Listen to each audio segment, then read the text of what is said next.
Hi, this is Cynthia McBride, the pastor of First Christian Church in downtown Portland. And I'm online with my friend Bruce. Hello.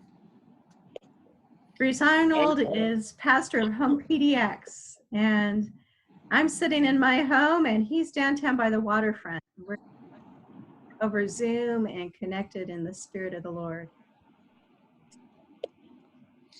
And we've been pondering about this upside down world that we're in now.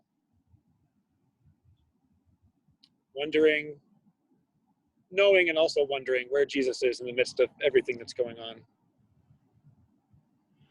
Our friend Jesus is the one who said the first shall be last and the last shall be first. And right now with COVID-19, what's up seems down and what's in seems out. We've been talking about how at the feeding ministries at First Christian Church that are happening with so many partnerships like Clay Street Table and HOMEpdx. Interestingly, our inside crew, the folks inside the church who are making sandwiches, there are outside friends who sleep outdoors. And the volunteers who are serving outside are housed folks who come down and wheel wagons full of sandwiches in the park. So life literally for our church is inside out right now.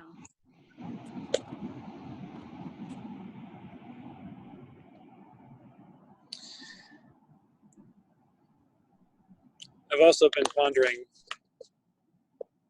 just kind of the differences in life situations right now, that normally our indoor friends are the ones who scurry to work and scurry to church and scurry to pick up the kids. And my outdoor friends are the ones who seem to have time on their hands. And now the indoor folk are locked indoors, for better or for worse. And my outdoor friends are scurrying around wondering who's still open for food and where they can charge their phones and how are they going to get water. Although thankfully I can report to everyone that the Benson bulbers are now on throughout the city. A wonderful thing. But yet another example of life being a little upside down right now.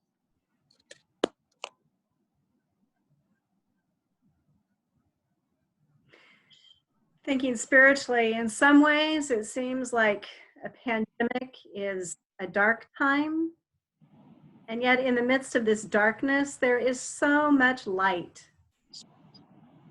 There are people who are volunteering and helping one another and being generous and opening their hearts in little ways. Every day I hear stories of people who are reaching out to help.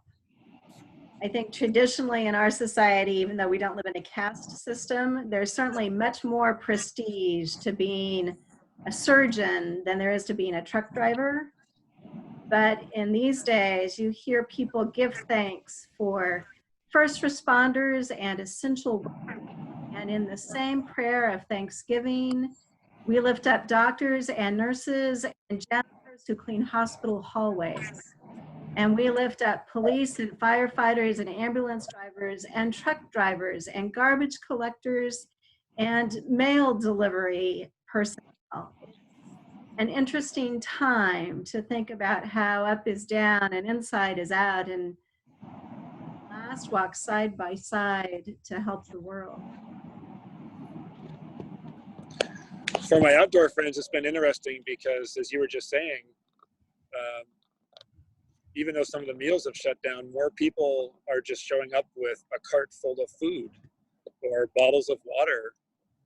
We were serving our usual Sunday lunch yesterday, and 3 different times someone came through what was already being served as a meal and was offering more. Interesting times. I like the way that we are leveling the world to a certain degree. I do up too. The downtrodden and the people on high coming down and helping. I probably shouldn't use that phrase, but we're leveling the world. It feels holy. It does. The exalted places will be brought down. The low places, low valleys will be lifted up. There's something in the Bible about that, you know. I was also thinking about, because I've never really tried to put this in my mind before, but when Jesus was in the countryside and the people were coming to him, it was the rich young ruler, and it was the woman with an issue of blood, and I mean the high caste and the untouchables, so to speak, and they were all pressing in the same crowd to come and see Jesus. And I think maybe this is the closest I've come to seeing that in this world. We certainly all need Jesus right now. Yeah.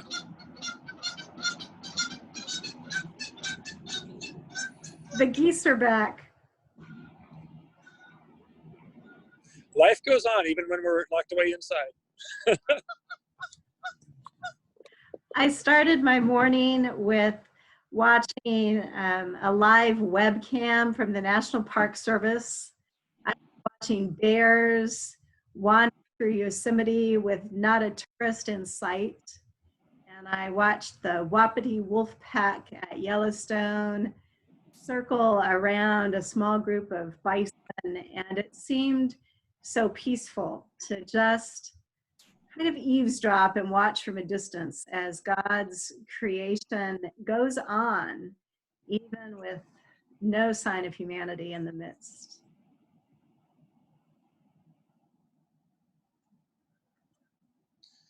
For my outdoor friends, the city has stopped sweeping camps while this is going on.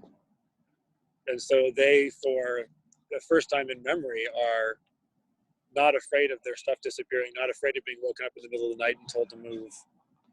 And so the downside, if you want to believe it that way, is that we have a lot more tents popping up all over the city. But for my friends, like those wolves and like the bison, it's a more peaceful existence than they've known for a long time.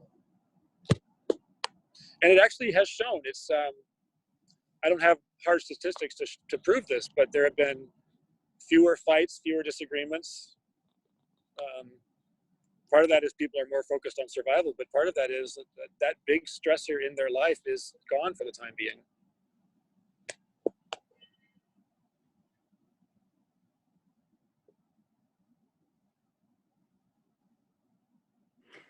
I'm glad that you're getting a little peace this afternoon, Bruce. Enjoying the sunshine. I'm enjoying seeing the trees over the shoulders and the blue sky and the water of the Willamette. Thanks for sharing that with me. Yeah. Thank you, and thank you to a whole bunch of people for sharing a building, a lot of water, and a place to make sandwiches. A lot of good is coming out of that building right now. Well, it's Monday, April 20th, 2020, and this is Pastor Cynthia and Pastor Bruce saying thanks be to God for light that shines in the darkness, and out and outside being in, up being down, and the certainty that Jesus is with us in the midst of this strange time. May we all be blessed. Amen.